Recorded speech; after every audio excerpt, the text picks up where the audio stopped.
রাজধানীতে চিকিৎসার নামে চলছে ভয়াবহ ফাঁদ। কলেজ গেট এলাকা ঘিরে গড়ে উঠেছে নাম সর্বস্ব অসংখ্য হাসপাতাল ও ডায়াগনস্টিক।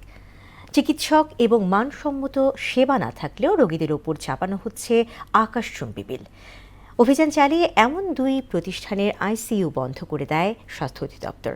অভিযান অব্যাহত থাকবে জানিয়ে স্বাস্থ্যমন্ত্রী বলেন, মানহীন কোনো ক্লিনিক চলতে পারবে না। তরিকুল ইসলামের প্রতিবেদন।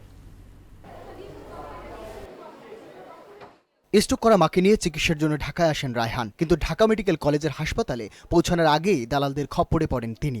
ভুলিয়ে ভালিয়ে নেওয়া হয় কলেজ গেটের একটি বেসরকারি হাসপাতালে। আমার তো কেউ নাই, আমি তো রাজমিস্ত্রির কাজ করি দেশে, তো আমার আম্মু তো অসুস্থ, আমি কি করবো? পরে কইলো তাই তোমরা ঢাকা নিয়ে যাও। পরে ঢাকা মেডিকেল সামনে আইছি, অ্যাম্বুলেন্সে তো নামছি, ওই টলি দিয়ে হেরা আমরা কই কি আসো তোমার আমি নিয়ে যাই। ওই হাসপাতালে নেই পর্যাপ্ত চিকিৎসক, তার উপরে আইসিইউ চালানোর দক্ষ জনবলের সংকট। তবু চিকিৎসা নামে চলছে বাণিজ্য। রোগী ও স্বজনদের গুনতে হচ্ছে মোটা অঙ্কের বিল। গরিব মানুষ, আমরা কইছি 70,000 টাকা দিম, হারা মানে না, আমরা এত টাকা কইতে দিন। আরেকজন রোকসানা বেগম মুমূর্ষ মেয়েকে নিয়ে এসেছেন ভালো চিকিৎসার আশায়, কিন্তু 2 দিনে বিল ধরানো হয়েছে 1.5 লাখের কাছাকাছি। টাকা দিতে না পারায় বন্ধ চিকিৎসা। দোহরতে আমার মায়ের চিকিৎসা চলতেছে না, আমার মায়ের অবস্থা খারাপ, আমি নিয়ে যাইতেছি। আমি টিয়া দিতাম না, কইতে দিম এত টাকা। কলেজ গেটের একটি ভবনে রয়েছে নাম সর্বস্ব অনেক হাসপাতাল, আর এই প্রতারণার শীর্ষে রয়েছে প্রাইম ও টিজি হাসপাতাল। এসব অভিযোগে মুক্তিযোদ্ধা টাওয়ারে অভিযান চালায় স্বাস্থ্য অধিদপ্তরের একটি প্রতিনিধি দল। এতে কয়েকটি হাসপাতালের আইসিইউ বন্ধের নির্দেশ দেওয়া হয়।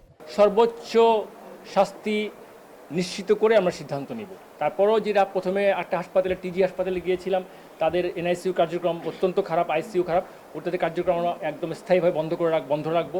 এদিকে সচিবালয়ে স্বাস্থ্যমন্ত্রী বলেন, মানহীন হাসপাতালের বিরুদ্ধে অভিযান অব্যাহত থাকবে। আজকে থেকে আমাদের ডাইরেক্টর হসপিটাল বাকি সমস্ত ক্লিনিকগুলিতে ভিজিট করবে, তাদের লাইসেন্সগুলি চেক করবে, এক্সিস্টিং ডাক্তার আছে কিনা, সমস্ত যা যা থাকার দরকার এগুলি চেক করে, যেগুলি না পাবো আমরা লাইসেন্স বাতিল করে দেব। মানসম্মত স্বাস্থ্যসেবা নিশ্চিতে প্রধানমন্ত্রী তারেক রহমানের কঠোর নির্দেশনা রয়েছে বলেও জানান মন্ত্রী। তরিকুল ইসলাম, মোহনা সংবাদ, ঢাকা।